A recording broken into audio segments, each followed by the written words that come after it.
Selamat pagi Jakarta Family Church. Semangat pagi hari ini. Ya, walaupun semalam sudah habis berpesta dalam kemuliaan Tuhan gitu ya. Tapi saya percaya pagi hari ini masih terus semangat ibadah sampai nanti ibadah akhir tahun. Nah, Bapak Ibu, ini pertama kali saya melayani di tempat ini. Jadi mungkin Anda tidak familiar dengan wajah saya gitu ya. Ada yang bertanya-tanya, ini orang dari mana gitu ya. Nah, Bapak Ibu, kalau tidak kenal katanya tidak sayang. Karena saya selalu ingin disayang, saya kenalan dulu ya Bapak Ibu ya. Nama saya Joshua Iwan Wahyudi ya. Jangan salah, kadang-kadang suka ada MC kenalin salah ya. Joshua Iwan Yahudi gitu saudara ya. Padahal saya orang Jawa ya, dibilangnya Yahudi. Joshua Iwan Wahyudi, kalau Anda bingung Bapak Ibu kok nama banyak sekali Pak. Semua nama digabung, ada Joshua, ada Iwan, ada Wahyu, ada Yudi, gabung semua ya. Nah, kalau Anda ketemu saya papasan di mana suatu hari nanti dan Anda ingat, ini yang kemarin nih. Nah Bapak Ibu, supaya Anda cepat ingat, panggil saja namanya Iwan Bapak Ibu ya. Karena Iwan artinya inilah pria menawan. Ya, nah, supaya Anda cepat ingat Bapak Ibu ya, karena saya juga sering di daerah Jakarta Barat ya. Siapa tahu nanti pas papasan di mana ingat, ini kemarin, inilah pria menawan ya. Saya datang dengan istri saya ya, juga dengan anak saya ya. Ini anak saya, kami nunggunya 14 tahun Bapak Ibu ya. Lewat kuasa mujizat akhirnya bisa muncul juga anak saya yang ini. Nanti kapan-kapan saya akan cerita ya, bukan hari ini, bagaimana kuasa Tuhan memberikan kami mujizat. Nah, hari ini saya akan berkhotbah, masih ada kaitannya dengan suasana Natal Bapak Ibu. Banyak orang merayakan Natal happy ya, sukacita ya, terus kemudian image-nya kalau anak-anak sekolah minggu Natal itu dapat apa? Hadiah ya. Kalau orang dewasa Natal itu apa? Makan-makan ya. Anda sudah makan-makan Natal berapa kali bulan ini? Ya, sama teman kantor, sama teman gereja, sama teman yang bukan teman juga ya. Wah, makan terus ya Bapak Ibu ya. Kita merayakan Natal dengan sukacita dan hatinya ringan. Tapi Bapak Ibu, banyak yang tidak sadar bahwa Natal itu terjadinya tidak seringan itu. Untuk bisa terjadi Natal itu ada sebuah perjalanan yang berat bagi beberapa orang yang menjadi pelaku-pelaku pada kejadian waktu Natal itu terjadi.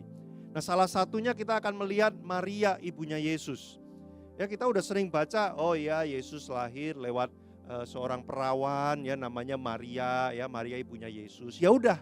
Tapi kita jarang memahami bahwa untuk Maria melahirkan Yesus itu ada sebuah pergumulan, beban, dan ada sebuah perjalanan yang sebenarnya tidak mudah untuk dijalani sebagai seorang manusia biasa. Nah Bapak Ibu, pagi ini kita akan melihat apa sih pergumulan Maria, seberapa besar gitu ya beban, resiko, konsekuensi yang harus ditanggung oleh Maria untuk dia memilih mengiyakan melahirkan bayi Yesus. Itu tidak semudah itu. Banyak di antara kita mungkin akan berpikir gini ya, wah seru ya jadi Maria ya, melahirkan Tuhan gitu loh ya. Wah kalau saya yang dipilih jadi itu mah, wah saya langsung pasang di sosial media ya. Nih ya, ini di dalam perut saya ini ada Tuhan nih. Wah kita akan langsung woro-woro ke semua orang. Kenapa? Karena Anda sudah baca Alkitab. Tapi kalau Anda hidup di zaman Maria waktu itu, nggak seseru itu. Nah gimana? Yuk kita baca yuk di Lukas pasal 1. Ya Bapak Ibu, Lukas pasal 1 kita akan baca satu perikop tentang kelahiran Yesus. Ayat 26 sampai 38 ya, 12 ayat kita akan baca. Nah, saya akan bacakan, Bapak Ibu simak baik-baik. Kalau Anda bawa Alkitab, Anda sambil baca Alkitabnya. Kalau Anda tidak bawa, Anda bisa baca di depan juga ya. Yang jelas jangan baca artikel capres ya, nanti aja itu ya. Lukas 1 ayat 26.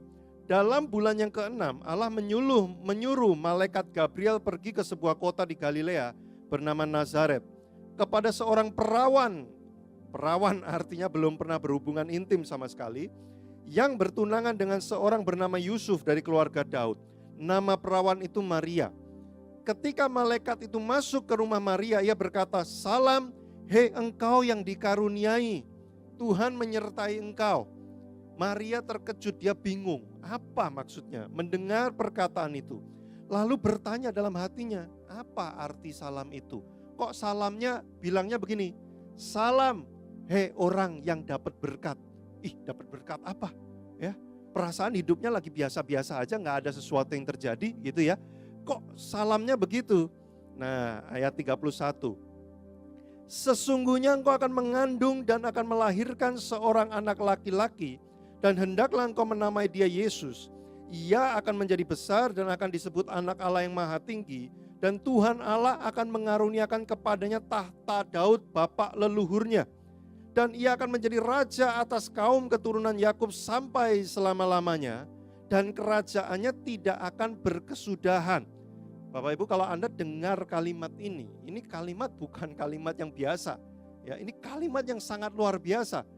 Maria itu siapa ya? Dia bukan siapa-siapa, maksudnya dia penduduk biasa gitu ya. Dia bukan pejabat, dia bukan pemimpin agama sinagog, dia bukan orang yang punya posisi jabatan tertentu gitu ya. Lalu waktu malaikat datang dan ngomong sama dia bahwa Mesias akan lahir lewat rahim kamu, maka pertanyaan pertama yang diajukan adalah ayat 34. Kata Maria kepada malaikat itu, bagaimana hal itu mungkin terjadi karena aku belum bersuami?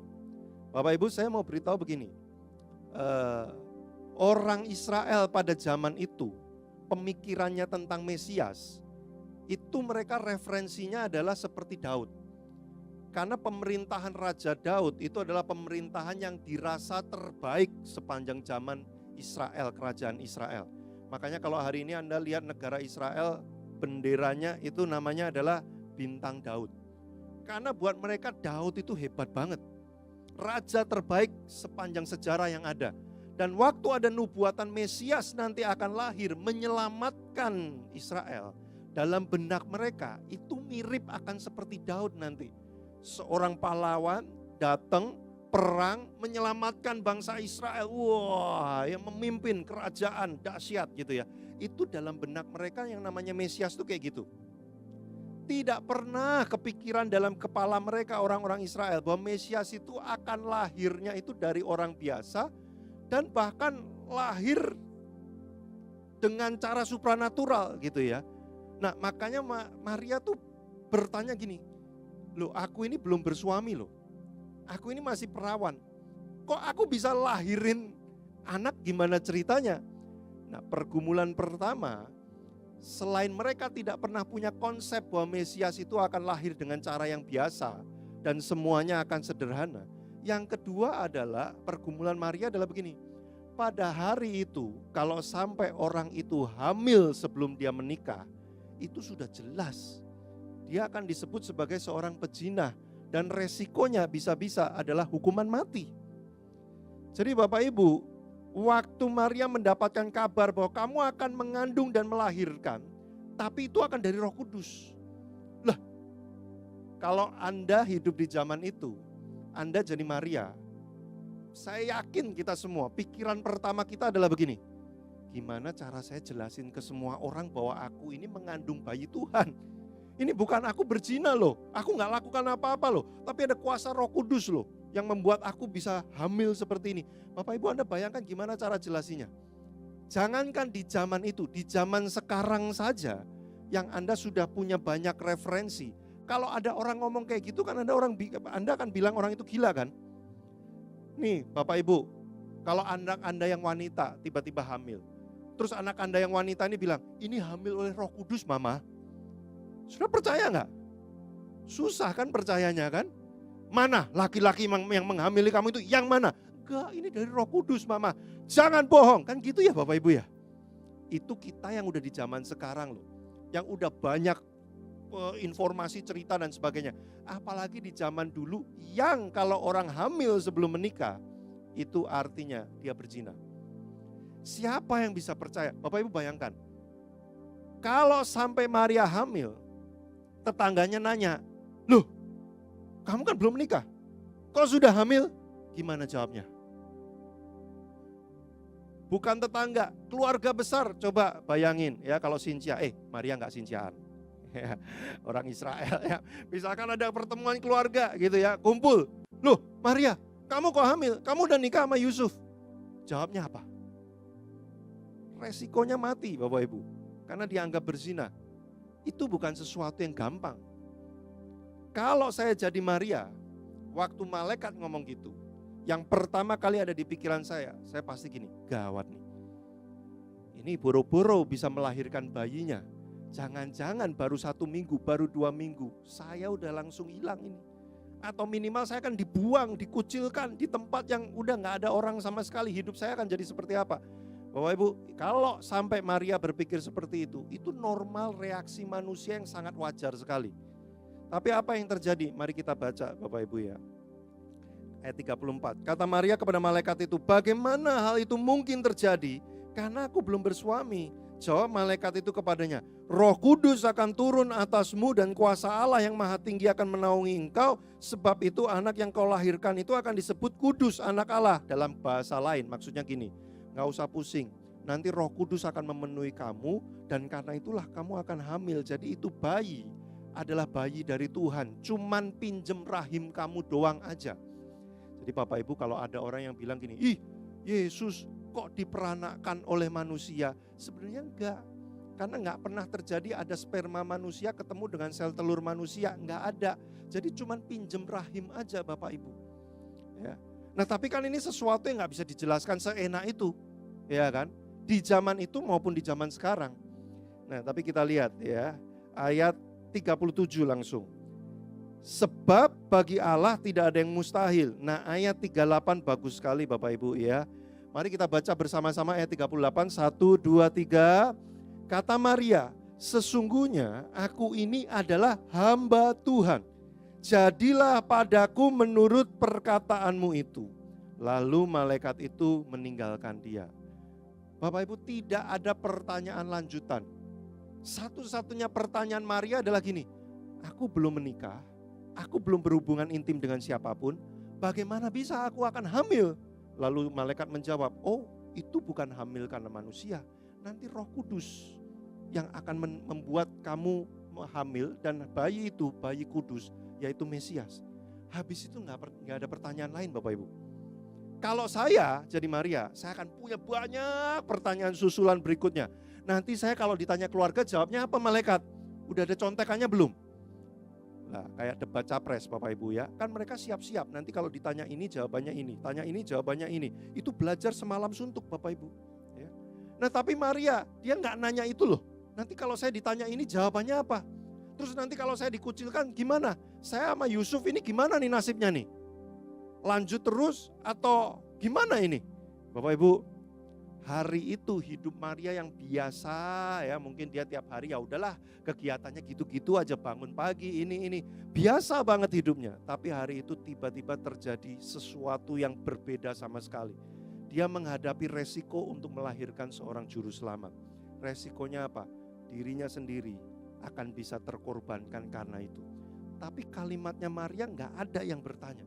Kalimatnya Maria cuma satu, dia jawab begini, aku ini hamba Tuhan. Jadilah seperti apa yang Tuhan inginkan buat hidupku. Bapak Ibu mengucapkan kalimat ini tuh gak gampang loh. Kalau malaikat datang di hadapanmu hari ini, ya misalkan siapa di sini, misalkan ada namanya Pak Jono, misalkan gitu.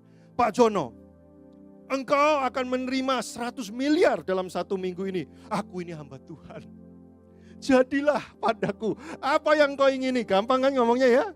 Bapak Ibu ya, kalau Anda bergumul seperti saya dan istri saya 14 tahun pengen punya keturunan, gak dapet-dapet. Lalu kemudian malaikat muncul di kamar kami dan bilang gini, tahun depan kamu akan punya anak. Saya akan bilang, aku ini hamba Tuhan, jadilah padaku apa yang kau ingini. Betul Bapak Ibu ya? Yang enak-enak kita mah gampang ngomong kalimat itu.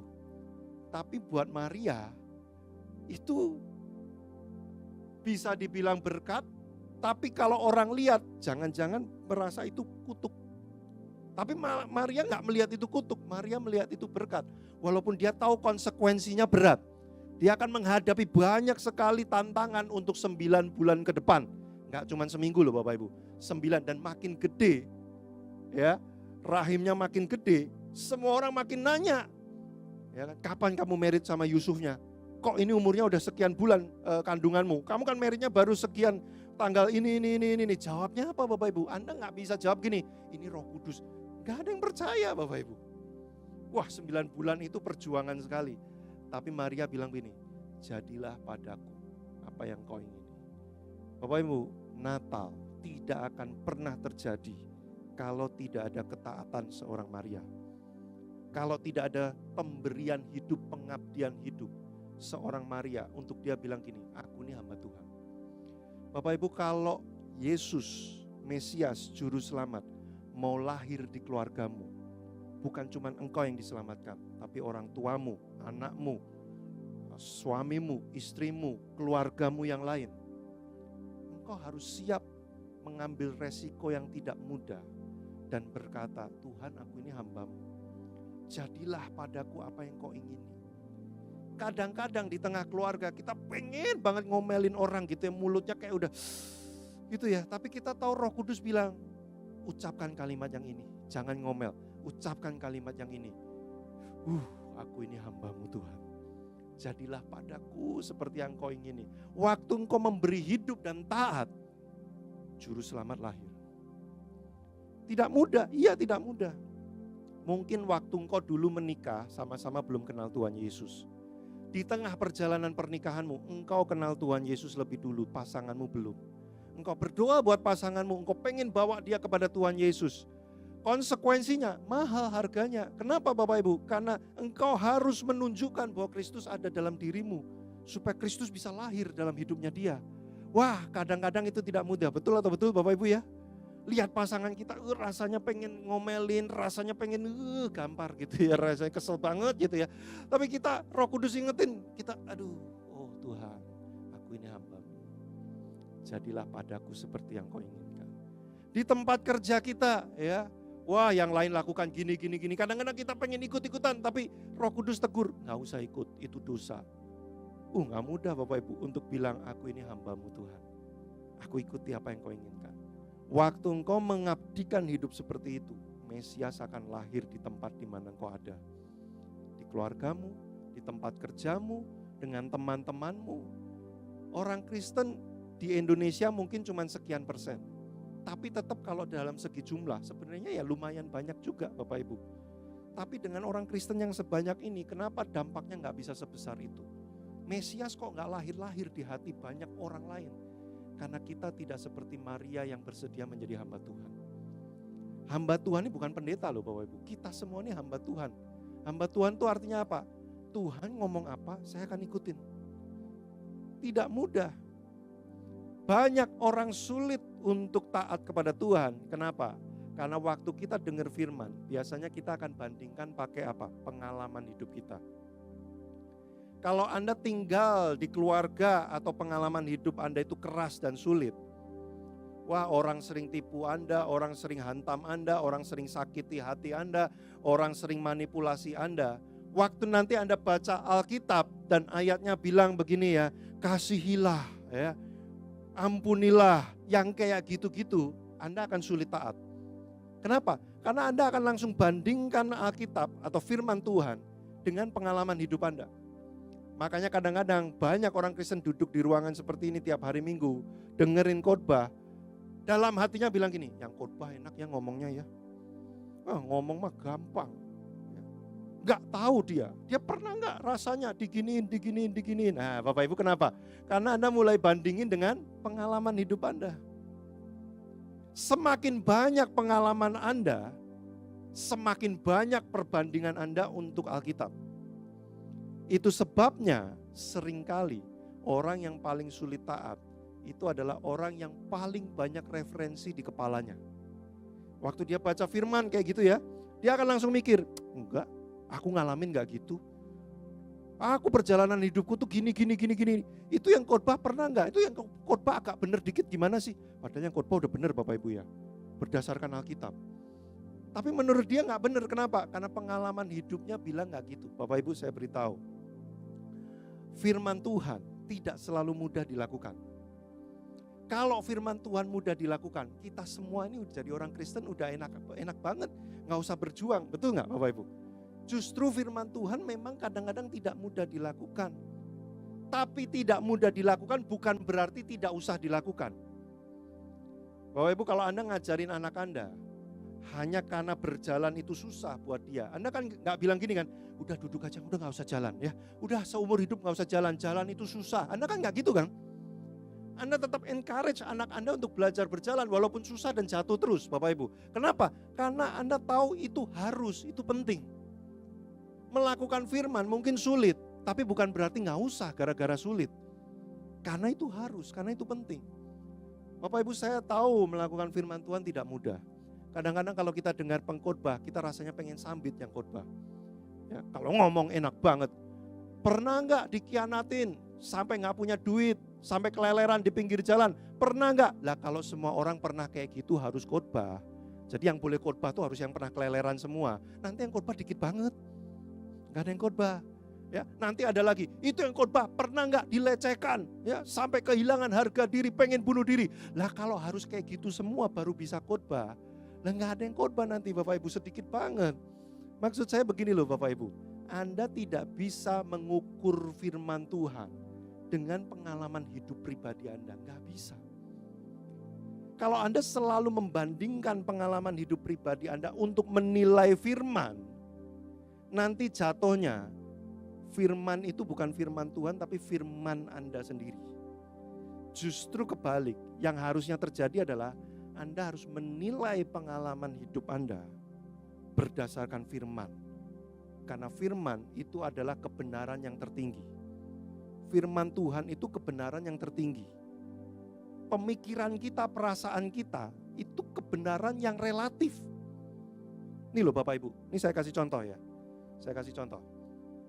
Kalau saya dalam hidup saya sering ditipu berkali-kali sejak saya kecil sampai saya umur segini, ditipu terus.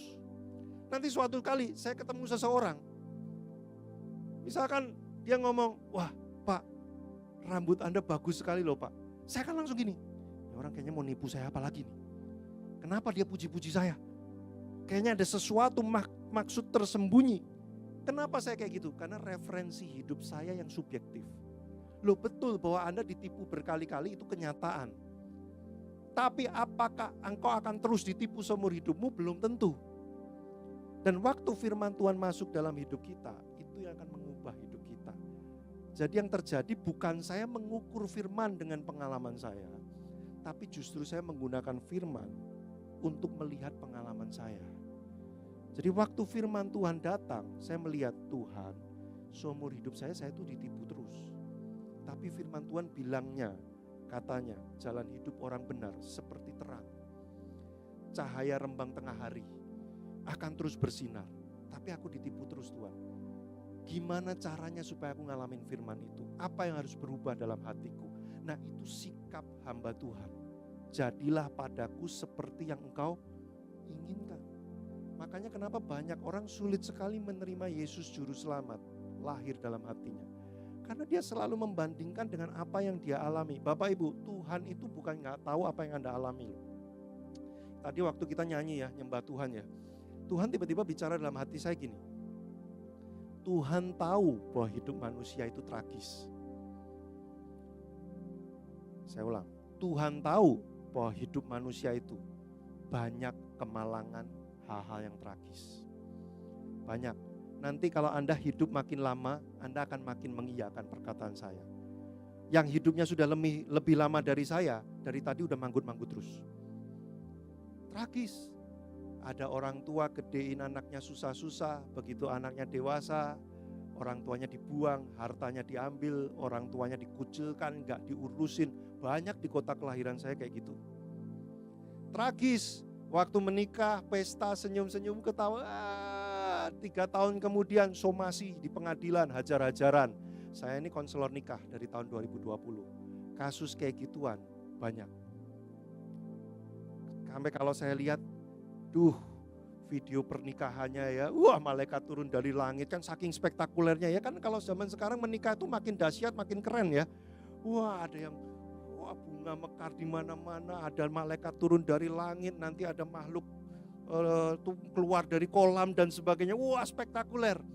3 tahun, 4 tahun, 5 tahun, 10 tahun, 9 tahun kemudian waktu mau cerai, udah kayak musuh bebuyutan. Hajar-hajaran di pengadilan, kalau bisa dipenjarain, kalau bisa tragis banget. Umur 42 tahun tiba-tiba kena stroke, meninggal, tragis. Banyak cerita tragis di sekitar kita. Justru karena Tuhan tahu kehidupan manusia itu gelap. Seperti lagu tadi itu loh. Hidup di dunia ini makin lama makin gelap Bapak Ibu. Jadi kalau Anda dengar gini ya, ini kan kita mau ganti tahun nih. Bapak Ibu setiap kali ganti tahun Anda akan familiar dengan orang ngomong begini, tahun depan akan lebih sulit. Saya udah dari 10 tahun tuh, 10 tahun yang lalu orang selalu tiap kali mau ganti tahun ya, tahun depan akan lebih sulit. Tahun depan akan lebih sulit. Berarti kalau dengan sekarang udah 10 kali lebih sulit. Nah ini orang bilang lagi 2024 akan ribet, akan sulit banget. Udah biasa saya sampai ngomong gitu. Tiap tahun ngomongnya gitu terus. Tapi Alkitab bilang yang jahat akan semakin jahat, yang kudus akan semakin kudus. Kan ayatnya gitu. Jadi dunia ini memang akan makin gelap. Dan Tuhan tahu memang dunia makin gelap. Loh, orang udara Jakarta aja makin kelam. Makanya Anda beli air purifier semua kan. Ngebayangin gila. Gimana ini ya? Orang flu di mana-mana ganti-gantian gitu ya, penyakit aneh-aneh ya muncul terus. Saya ngebayangin anak saya baru hampir mau 2 bulan. Anak saya nanti hidupnya kayak apa gitu ya. Aduh, makin gelap gitu ya. Wah, penipuan di mana-mana ya. Sekarang itu nipu gampang banget, online apa segala macam. Perang di mana-mana. Oh, dunia makin gelap. Tuhan tahu. Makanya dia turun ke dunia ngasih harapan buat kita. Bapak Ibu, itu waktu saya tadi menyembah Tuhan, Tuhan bilang gitu, hidup manusia itu tragis kalau kamu tidak punya pegangan pengharapan. Kamu mau pegangan apa lagi? Bapak Ibu, kalau Anda pernah dalam kegelapan yang sangat gelap sampai Anda gak bisa lihat apa-apa kecuali hitam. Anda yang bikin tenang itu kalau punya pegangan, betul gak? Anda tahu mau pergi kemana karena ada pegangannya. Oh ini tempat ini, oh ini tempat ini, oh ini tempat ini. Dan waktu Anda lihat satu titik aja cahaya, gak usah cahaya besar. Satu titik aja, Anda langsung penuh pengharapan. Oh itu ada cahaya, betul gak Bapak Ibu? Itu Yesus di tengah dunia. Apa pengharapanmu kalau gak ada Yesus? Perceraian di mana-mana, perang di mana-mana, manusia makin jahat, nggak ada yang bisa dipercaya. Dulu kita masih percaya orang gereja, sekarang agak susah juga, kan gitu kan? Saya ngomong apa adanya. Banyak penipuan di mana-mana, kita sulit mempercayakan hidup kita sama orang lain. Kalau nggak ada Yesus sebagai pengharapan, apalagi Bapak Ibu. Tapi untuk percaya Yesus, kita harus seperti Maria. Aku ini hamba Tuhan. Tuhan mau lakukan apa? Jadi dalam hidupku. Sekalipun kita punya pengalaman banyak yang membuat kita sulit untuk percaya pada firman Tuhan, engkau harus punya keteguhan hati bilang begini, firman Tuhan kebenaran yang paling absolut. Pengalamanku relatif. Hanya karena aku pernah ditipu berkali-kali. Bukan berarti semua orang di sekitarku ini pernah ditipu berkali-kali. Cuman aku mungkin atau beberapa orang yang lain. Sehingga pengalamanku yang pernah ditipu berkali-kali ini tidak bisa serta-merta dipraktekkan pada orang lain. Tapi kalau firman Tuhan, kebenaran yang paling tertinggi, dia harus terjadi pada hidup siapapun. Baik ditipu berkali-kali maupun tidak pernah. Waktu Anda mengakui kebenaran itu, seperti Maria mengakui kebenaran perkataan dari Tuhan, jadilah padaku seperti yang kau ingin. Saya tutup khotbah saya. Cepet ya Pak ya. Cepet kan, gak berasa kan, makanya jangan tidur kalau saya khotbah Bapak Ibu. Kalau saya khotbah Anda tidur, bisa-bisa nanti buka mata udah bubar. Karena cepet. Ya. Nah Bapak Ibu ya, yang kedua, Anda tidak pernah baca di Alkitab manapun cerita tentang 9 bulan Maria bergumulnya kayak apa. Gak ada, tiba-tiba Anda baca udah lahir Tuhan Yesusnya. Tidak pernah dicatat bagaimana Maria menghadapi tetangga, bagaimana Maria menghadapi keluarga besarnya, apakah dia harus menyembunyikan diri selama 9 bulan di rumah terus supaya orang gak lihat dia. Yusufnya kalau ketemu orang, dia kan tetap mesti kerja, cari duit kan. Jawabnya gimana? Tidak pernah ada cerita itu Bapak Ibu. Tiba-tiba Yesus lahir aja ceritanya. Kadang-kadang dalam hidup kita, gak ada orang yang tahu perjalananmu yang penuh pergumulan. Gak ada yang catat, gak ada yang ceritakan, engkau bergumul seolah-olah sendirian. Tapi saya mau beritahu, sekalipun dunia di sekitarmu tidak tahu apa yang sedang menjadi pergumulan dan perjuanganmu, tapi Tuhan tahu.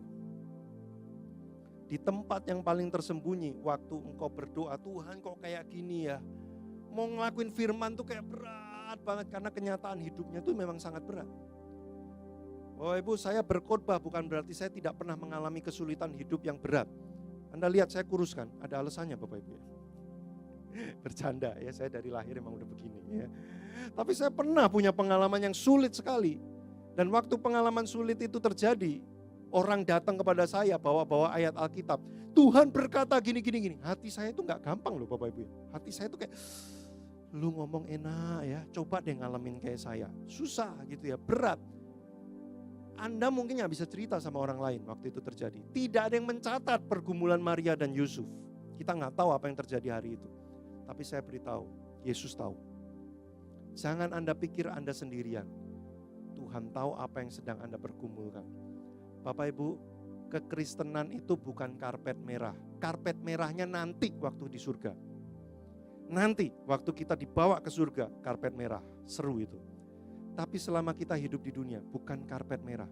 Menjadi orang Kristen atau enggak Kristen, tetap sama masalahnya, banyak. Bahkan kadang-kadang jadi orang Kristen, lebih banyak masalahnya. Kadang-kadang, enggak selalu ya, kok Anda wajahnya gitu sih. Anda langsung kayak kecewa gitu, lah tahu gitu saya enggak usah Kristen kalau banyak masalah, ya gitu kan. Loh, ada orang gara-gara jadi Kristen masalahnya tambah banyak. Kenapa? Karena sejak dia jadi Kristen dia gak mau korupsi lagi, dia gak mau nyakitin orang, dia gak mau nipu orang. Makin susah dia jadinya. Loh ada. Ya. Makanya saya beritahu, kekristenan itu bukan karpet merah, hidupnya enak. Wah jalan baik-baik saja, semua orang baik, gak ada yang nipu dia. Ya. Oh pokoknya apapun yang dilakukan pasti jadi semua. Enggak gitu Bapak Ibu kekristenan tuh. Sama kita kayak orang non-Kristen. Kalau ada sakit, ya sakit. Kalau ada masalah, ya ada masalah. Kalau pas ada orang jahatin kita, ya dia bisa jahatin kita juga. Lalu bedanya di mana Pak? Bedanya kamu tidak menjalaninya sendirian. Waktu orang jahatin kamu tidak sendirian. Ada Tuhan yang akan bela kamu. Ada Tuhan yang akan kasih hikmat, gini loh caranya. Kamu lakukan ini. Engkau tidak sendirian. Bapak Ibu, penderitaan yang paling berat itu adalah penderitaan yang dijalani sendirian. Nah, ini saya ulangi lagi, ini bisa jadi status WhatsApp. Ya. Penderitaan yang paling berat dijalani itu adalah penderitaan yang dijalani sendirian. Walaupun penderitaannya ringan, kalau dijalani sendirian jadi berat. Anda pernah nggak dulu zaman SD lupa ngerjain PR? Wah ya, mata pelajaran gurunya datang, buka PR-nya. Lah, aku lupa kalau ada PR. Gawat. Terus Anda lihat teman Anda kiri kanan, kamu ngerjain gak? Enggak, aku juga lupa. Kamu ngerjain gak? Enggak, aku juga lupa. Tenang hati kita. Banyak yang gak ngerjain ya. Jadi walaupun nanti disetrap ya, walaupun nanti dihukum, tidak sendirian. Enteng jadinya. Walaupun di tengah matahari dijemur gitu bisa ketawa-ketawa, kamu gak ngerjain. Jadi ringan padahal ada penderitaannya, betul gak? Tapi coba, waduh aku gak ngerjain. Kamu ngerjain gak? Kerjain dong. Kamu ngerjain gak? Kerjain. Cuman Anda yang gak ngerjain. Itu walaupun Anda cuman suruh duduk di depan kelas aja, duduk gak berdiri, duduk. Ada beratnya. Aduh selama 40 menit mata pelajaran itu kayak muka mau ditaruh di mana gitu ya. Jadi berat banget. Ini Bapak Ibu saya beritahu. Kekristenan tidak menjanjikan hidup yang mudah. Tapi kekristenan menjanjikan engkau tidak akan sendirian. Kenapa Yesus mesti lahir di dunia ini? Karena hidup manusia gelap dan tragis. Musa menulis di Mazmur, umur manusia 70 tahun. Kalau kuat 80 tahun. Kebanggaannya adalah kesukaran dan penderitaan. Itu menunjukkan apa? Hidup manusia itu susah. Untuk itu Yesus lahir. Karena dia tahu kita bakal susah 70, 80, 90 tahun. Dia gak mau biarin kita susah sendiri. Dia akan sertai kita. Immanuel, Tuhan beserta kita. Immanuel, not only God is with you, tapi Immanuel itu adalah God is for you. Tuhan untuk kita. Mungkin berat, tapi karena tidak sendirian, kita jadi lebih tenang. Bapak Ibu, tanpa ada Maria yang taat, tidak pernah ada pengharapan akan muncul. Ya bisa jadi Tuhan akan pakai orang lain, bukan lewat Maria. Tapi ketaatan Maria menghasilkan harapan lahir di dunia ini. Ketaatan kita akan menghasilkan Mesias lahir di kehidupan sekitar kita. Yang kedua, message-nya apa Bapak Ibu? Sekalipun tidak ada orang yang banyak tahu pergumulan Maria dan Yusuf, tetapi Tuhan menyertai mereka. Makanya namanya Immanuel. Sekalipun hidupmu banyak pergumulan, tetapi engkau tidak ditinggalkan sendirian. Untuk itulah Yesus lahir di tengah kita. Jadi Bapak Ibu, 2 PR kita di akhir tahun ini, yuk kita renungkan pulang dari kebaktian ini adalah gini. Apa yang saya belum taat sama Tuhan selama ini? Tuhan minta saya lakukan ini, saya masih negosiasi, tawar-tawaran. Emang mangga 2 aja sekarang udah sepi, ya kan? Masih nawar, jangan Tuhan ini karena pengalamanku dulu gini, aku pernah. Bapak Ibu, banyak orang Tuhan udah gerakin, ayo pelayanan, ayo memberi diri, yuk melayani Tuhan. Enggak mau, aku dulu melayani, aku malah dimanfaatkan sama pemimpinku di gereja sebelumnya. Aku malah diginiin, aku malah digituin. Bapak Ibu, doa sama Tuhan untuk menang dari masa lalumu. Taat, waktu engkau berkata aku hamba Tuhan, jadilah padaku seperti yang kau ingini. Tuhan akan mengambil alih. Tidak mudah perjalanannya, tapi engkau tidak ditinggalkan. Tuhan selalu sertai kita. Amin Bapak Ibu. Mari kita berdoa. Saya pengen nyanyi satu lagu, boleh tim worship bantu saya? Lagunya Pak Niko. Tiada yang seperti engkau. Bapak Ibu, mari kita nyanyikan lagu ini dengan sungguh-sungguh, kita baca liriknya, kita pahami apa artinya, kita bawa hati kita. Saya rasakan Bapak Ibu di antara kita ada beberapa orang yang mungkin sedang bergumul di tengah Natal ini ya. Semua orang bersuka cita, semua orang makan, senang, gembira. Kita menanggung, kita menyimpan beberapa pergumulan, beberapa beban dalam hati kita. Susah mau cerita sama orang lain diceritain juga gak bisa ngerti. Kita menanggungnya sendiri, tapi Tuhan tidak akan membiarkan kita sendiri. Waktu kita menyanyi lagu ini Bapak Ibu, bawa hatimu. Waktu nanti Roh Kudus bicara sesuatu untuk minta saudara lakukan sesuatu, dan itu firman Tuhan, saudara bilang gini, ya Tuhan aku mau taat, jadilah padaku seperti yang kau inginkan. Maka waktu engkau mengambil keputusan, Tuhan akan menuntun engkau.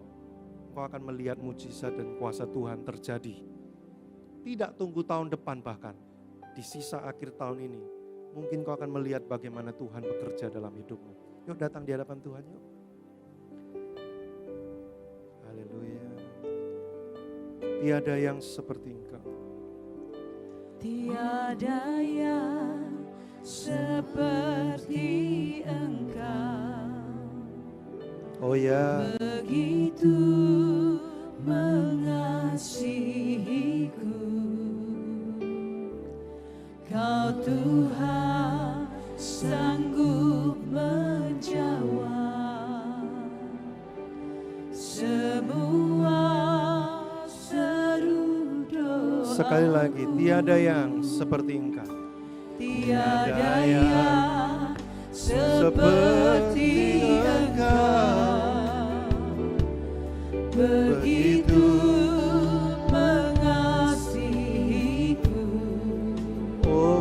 Tuhan, Tuhan sanggup melawan seluruh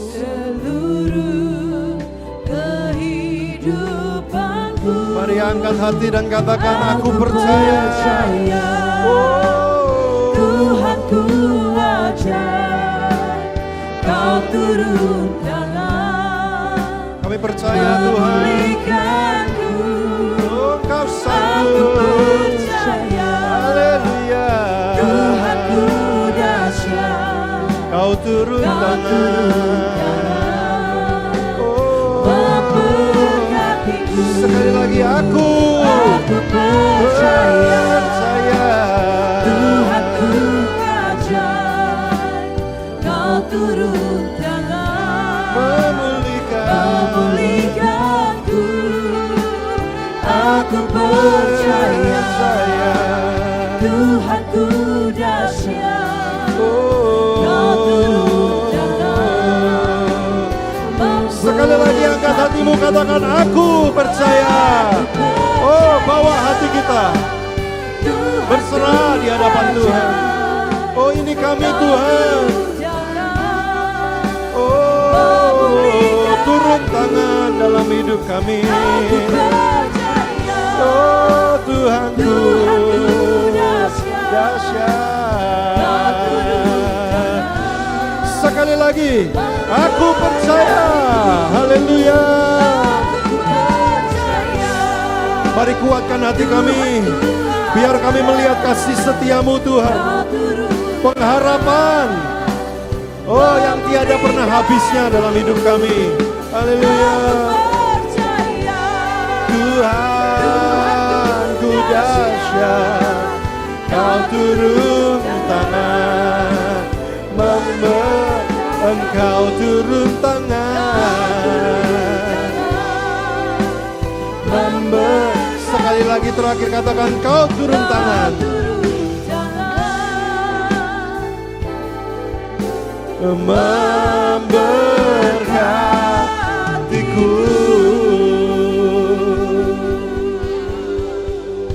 Kami bersyukur karena di tengah dunia yang penuh dengan ujian pencobaan ini Tuhan, kami tidak pernah ditinggalkan sendiri. Sekalipun kami tahu kadang-kadang sulit untuk hidup sebagai anak Tuhan, taat kepada firman, kadang-kadang itu bertentangan dengan pikiran kami, dengan masa lalu kami, dengan pengalaman hidup kami Tuhan. Tapi kami belajar taat seperti Maria. Karena kami tahu waktu kami taat, juru selamat akan lahir dalam hidup kami. Waktu kami taat, Engkau akan turun tangan mengambil alih kehidupan kami. Sekalipun perjalanannya mungkin sulit, tapi kami akan hidup dalam kemenangan.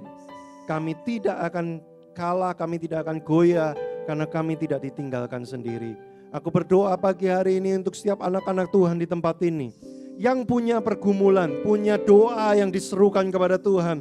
Mari Bapak Ibu bawa doamu pagi hari ini, saya beri waktu. Engkau yang punya pergumulan, engkau yang punya beban, engkau punya permohonan di hadapan Tuhan. Sekarang bawa di hadapan Tuhan dengan iman. Berdoa di hadapan Tuhan. Saya berikan waktu beberapa detik Bapak Ibu Saudara. Berdoa, angkat hati di hadapan Dia. Oh, engkau mendengar Tuhan doa seruan kami pagi hari ini. Haleluya, engkau mendengar doa-doa yang diserukan pagi hari ini Tuhan. Biarlah engkau menaruh kekuatan iman bagi setiap kami. Biarlah kami tetap dikuatkan, terus punya pengharapan untuk apa yang kami doakan pagi hari ini. Terima kasih Tuhan Yesus. Biarlah firman yang sudah kami dengar menjadi kekuatan bagi setiap kami yang menerima dan mendengarnya. Saat ujian datang, saat kehidupan mulai sulit, firman-Mu muncul menjadi kekuatan. Sehingga kami akan hidup dalam kemenangan. Terima kasih. Kami berdoa, kami mengucap syukur dalam nama Tuhan Yesus Kristus. Kami berdoa. Haleluya. Amin.